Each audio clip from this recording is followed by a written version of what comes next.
Hello, everyone, and welcome back to the latest episode of Feather, Prime, and Talk from the Automotive Trades Association. My name is Denis Cloutier. I'm the Executive Director of the ATA. And along with us, as usual, our industry experts. We have Norm Bruneau, President of the ATA and owner of St. Cloud Auto Body. And we have Ferd Klassen, Vice President of the ATA and owner of Niverville Auto Body. Happy Friday. So hey, we got some good subjects today. We're going to talk about the theft survey that we sent out to all of our members and the passionate responses we received from everybody. And we're going to get into a little bit of a discussion about the new LVAA that we're pursuing for June of 2025 and the discussions that we'll be having with MPI on your behalf. And stick around to the end. I'm going to give you a bunch of information on the ATA Trade Show and Collision Olympics that you don't want to miss. All right. So with that, let's get into our content today, and let's start with the theft survey that we sent out to all of our members recently. We got some really quick and high level of feedback. I think we had 77 shops respond within, I think, 4 days. So it's obviously a passionate project, or a passionate issue, sorry, with our members, and maybe a bit of a frustration issue. I'll start by just throwing a number out there. Only about 1 in 3 shops right now will accept a total theft claim. The rest of them just won't even touch them. So maybe I'll throw it to you, Ferd, and what's your position with a total theft claim? We're kind of in the same boat. We have a selection process based here at our shop, whether or not we're going to take theft claims. Of course, everybody's calling shops and finding out who has room. Right now, our criteria right downstairs for my customer service reps is if you're a customer in good standing or you're from our community, we'll try and help you. We can't help you quickly, but I mean, we will try and help you. There's lots and lots and lots of people out there that have theft recoveries that they can't find help with. So we try to look after ourselves first. We don't go and just take anybody, but we do definitely help our customers. And, if we can, we do. And if they don't want to wait, then, it's just like anything else. They phone around, try to find somebody that is available to them sooner. They've got delays with, U drives and, loss of use, not necessarily loss of use, but eligibility for a rental car and a theft claim. You're limited to 30 days. So people start panicking after, on the 3rd week, they're going to be losing their set of wheels and they can't find anybody to fix their loss of use. So we try to help where we can, but we can't help everybody. Yeah, Norm, what are you doing with total theft?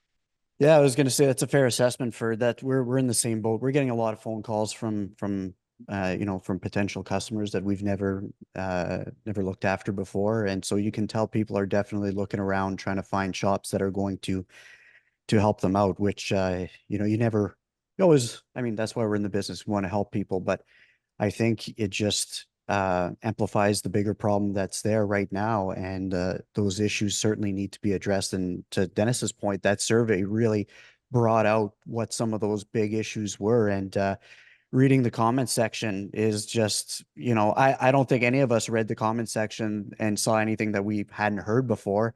Of course, it's always entertaining to read the comment section, just just for the way things are worded. But what I'm seeing out of there is, one of the pain points is the walk around. I cannot understand why shops, we're walking around the vehicle with a customer and identifying what is and what isn't related. We're here to fix cars. We're not here to determine what the insurance company is going to cover and not cover. And unfortunately, shops get tossed in the middle of that. And that has an effect on staff. It has an effect on scorecard. It has effects on cycle time. So huge implications there. Trying to schedule these walkarounds is a problem to start off with. So I think MPI would alleviate a lot of pressure on the shops by simply doing the walk around with the customer first, sorting through what's related and not and what isn't related before the vehicle comes to the shop. But the other big piece before the vehicle comes to the shop is cleaning and safety. And that is probably one of the top things that came through in that survey. God knows what's in those vehicles. And you hear stories about things that have been found in there. And we certainly would never want our customers or our staff to be exposed to any of that. And I think that anybody working at MPI setting some of these policies would probably not want to expose their own staff to that. But yet we have vehicles showing up with needles in them and other concerning drug paraphernalia. So I think until there's a willingness to look at those things, shops are going to continue to avoid these claims. We've got a lot of work in front of us. And until MPI can take these things a little more seriously and deal with them in an orderly fashion, shops are just going to keep doing what they do. Yeah, and they're going to keep denying them. That, you know, we mentioned on a couple of points there, Norm, but there's some other challenges too. I mean, you get a vehicle dropped to your shop and it is full of this drug paraphernalia and things that needs to go to a remediation shop of some type. Now, what type of a shop is that? What is their certifications? How is the customer going to feel satisfied and comfortable to take that car back after they've seen these things in there? Now, this isn't a new topic. This is something that has been brought up many times. And there's even an article published in the Winnipeg Free Press where MPI spokesperson was talking about MPI is developing a plan on how to deal with these vehicles, but yet nothing's been done. Customers are still fighting with shops about, you know, cars aren't clean. How am I going to drive this car? Do I you know, get a certificate? Can I cross the border with this vehicle? Will they find drug residue in there that has been cleaned? How do we know that this is clean? So these are all good questions and challenges that have to be addressed because the shops are the ones that take the brunt from the customer. And you mentioned staffing, and my staffing situation is no different than anybody else. I mean, you can only handle so much, and you know, customer misses the first, second, and third walk around appointment. You've made all these arrangements. They come here and see their vehicle like that, even though the 2 hours that they pay us includes a line called clean and tidy. I'm not going to send my staff into a vehicle like that to clean and tidy it. Customers will see it. It is, you know. We have to remember we fix cars. The insurance company is supposed to pay the cost associated with fixing these cars. There's a cost to this remediation. What it is, I don't know. What the solution is, I don't know. But it is something that is very high on the list of concerns for the shops. I think it was just as high as the remuneration portion, right? So now you have sublets that you want to deal with. Shops are saying that they need to sublet vehicles to mechanic shops to do proper checks on fluids. Transmission fluid was one of the examples used. You need to use scan tools and know how to test them to the right temperature, at the right temperature, sorry. And that includes another tow, and MPI pays one tow. So there's that whole sublet issue that needs to be discussed and figured out. Yeah. You know, Yeah, you don't want to get me started on sublet tows we'll just leave that for another day, but you're 100% right. So when shops have to deal with these things and there's an abundance of other things to do and there isn't a fair compensation, sublets, you can never recoup your loss from a sublet invoice based off of what the estimate lines pay. We lose every single time we take it to a mechanic, every single time. Even wheel alignments these days, like some vehicles are paying less, some vehicles are paying more than it was before. And on average, maybe it'll work out. I've never kept track of it, but there's some wheel alignments I'm losing money on the odd time, including driving it back. One tow there, drive it back. You know, you're not, and shops are just, I guess, fed up with that. So that's why we're seeing that on our survey. That's my opinion. You're seeing that shops are just saying, well, you know what, there's zero compensation. And then we struggle with the customer for a month or two till this vehicle is back on the road again. And then we get a horrible survey score. The customer's frustrated with the whole process from start to finish. The only people that they can give a score to is the shops. So then you get a bad survey score to top it all off. And then, yeah, that's what you're left with. People that just... One of the things that was suggested by a few members is, you know, there's a lot of things we want to clean up here. And I don't mean the interiors, just cleaning up on the process and trying to make it more streamlined for everybody. But can we remove a total theft from our NPS scorecard, right? Yeah. Because or our it's so scorecard volatile. altogether. And yeah, just take total theft claims out of the scorecard. They shouldn't count towards it because, boy, shops tell me rarely do they get a good review on a total theft claim. Yeah. So these are all the things that we were talking about at MPI last week or the week before. It sounds like, and the whole reason why we put the survey out is to see where shops feel about this and how maybe the trade can help MPI and steer them and align together with a proper procedure to how to handle with these theft claims. So Yeah. And you know, I can understand that maybe MPI doesn't want to be paying $2,000 to do a, you know, a remediation on every single theft claim, because that'll move the total loss rate way up. So that's not the answer either, but we don't want a car that's full of needles and, you know, whatever else bodily fluids may be in a vehicle. That's just not what we do. correct. Yeah. It I was guess never the other done. concern that comes up though is, you know, how do you come up with a new process that's fair for and works both in a, let's just take the two major centers, Brandon and Winnipeg. Now, how do we scale that out to St. Claude, Manitoba, or Killarney, or, you know, Swan River, right? Yeah, I just send all my my total thefts to Niverville, so I think we're good here. Um, no, there's going to be some challenges for sure, but there's plenty of examples in other markets of how this is being dealt with. And to your point, yeah, it is going to bring up the total loss rate, but that's where a lot of these end up anyways, by the time you run through the Mhm. whole thing. And by then, by the time you've, got two keys cut because it showed up with no keys and you could, you know, had to try to clean it and, go through all this stuff, walk around with the customer. And then we're in a total loss scenario. I think if things were looked at a little bit closer, I think just doing the walk around with the customer right from the start, MPI could sort a lot of this stuff out. It would Yeah. allow their estimators to put eyes on the interior and get some feedback from the customer as to what they see in there and what Mhm. level of cleaning does it need. I think Do that you would want be to a show the great customer start. the car before it's cleaned? Do we even want them to see that? I think they should. I mean, it's their car. It got Yeah. They have stolen. to. I Mhm. Yeah, mean, we're not trying to hide that. there's a certain element of transparency that needs to be there. We're not trying, we shouldn't be the ones trying to hide it. Yep. And if that's how it appears, I mean, that is not even an intention. Clean and tidy cars, I think, came along somewhere along the line, maybe before drug paraphernalia became a hot topic and an issue. I mean, like, you don't have to look very far in the news coverages these days. There's fentanyl overdoses everywhere. So you see it now a lot more than you used to see it, probably when this estimating standard was developed. Things have changed, and unfortunately, our industry needs to change with it. And is it a compensation thing? Is that going to get shops more interested? I don't know. Is it like a red tape thing? Is that Yeah. going to get shops more interested if they clean up the red tape? Is there a certain amount of MPI involvement ahead of the shops even receiving the vehicle? There's that's why we're talking about it, and that's why we would like to get some feedback about how the trade would like to see these dealt with. I mean, they are MPI claims, but they're not profitable.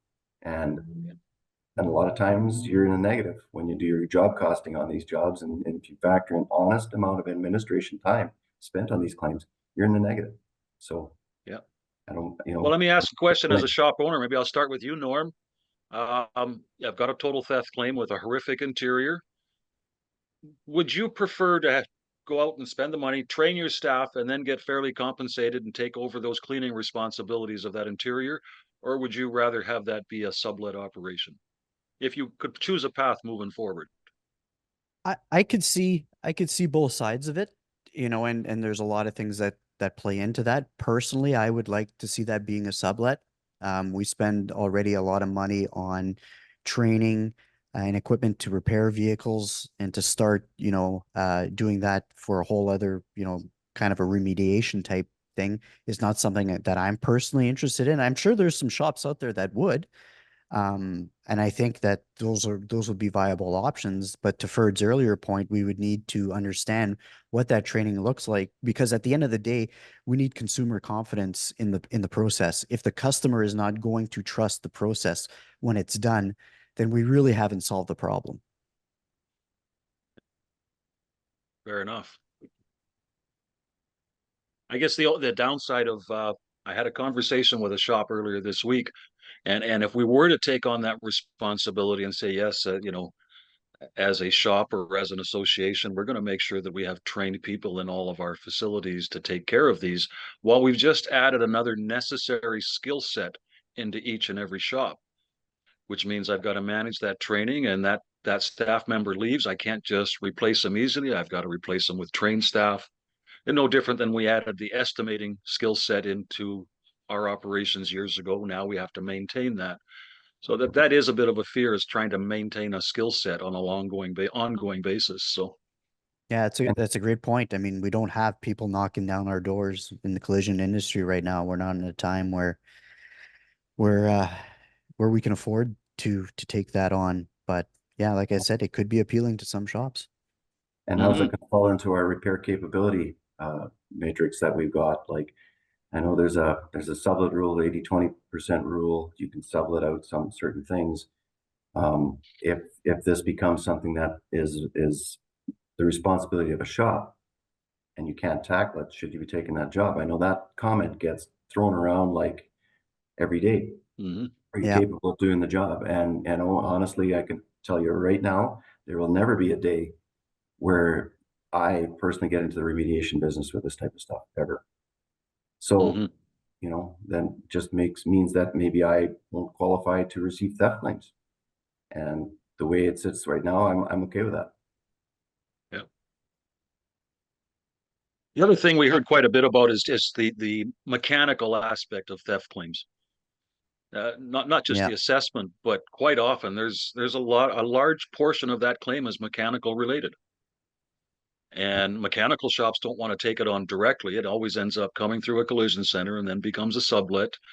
If that mechanical portion becomes too high, it's a money losing proposition in many cases for us. And then it's just adds more complexity and difficulty to the process. So, Well, for sure, because it's a one-way tow to the mechanical shop, and then the mechanical shop has to work for a rate that's often lower than their door rate. So it just, the whole equation doesn't work. And then from the customer yeah. standpoint, one of the biggest concerns we get is warranty. And there is a giant gray area there. You know, we've heard multiple different stories about how warranty is handled. It seems like it's handled on a case-by-case basis. You know, we recently had a customer with a Super Duty truck, 200,000 K on it. I mean, the guy took care of his truck. You know, it got found in the middle of a field 200 miles away from his house, completely covered in mud. You know, how confident is that customer in how long that vehicle is going to last? And in a year from now, when he's stranded on the side of the road with transmission fluid all over the ground, who's going to be helping him out, right? So I can't see customers having a major interest in having that vehicle repaired. Yeah.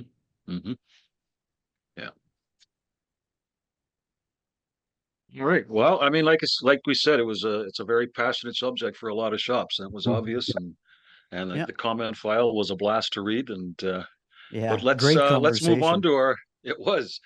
Let's move on to our second topic today. The current LVAA that you guys are signed up with MPI expires in June of 2025, and the ATA is speaking to MPI and trying to represent the interests of all the shops. And we have our first meeting coming up at the end of October to just, kind of set the framework of how the discussions will go and present some of our interests. We did a survey last in April of this year. We do one every year just to try and, gauge the mood of the shops. And one of the questions we ask is, when we're having these discussions, what are the most important issues for you? And I'll get you guys to jump in on this, but in our survey, and again at the MPI town halls that they had over the summer, the admin burden that you guys are facing has quickly become the number one concern of all shops in Manitoba. So maybe Ferd, I'll start with you, and maybe you want to speak to that a little bit. Yeah, it's interesting that things that we're already seeing. I've been seeing it for a while. I'm sure Norm has also. Gets brought to the town hall meetings, gets brought up at surveys. It's admin. Admin costs are starting to get almost unmanageable in our industry with one or two administrative type staff people. The survey result that we did, I think that was also in the same one we did in April, if I'm correct, Dennis.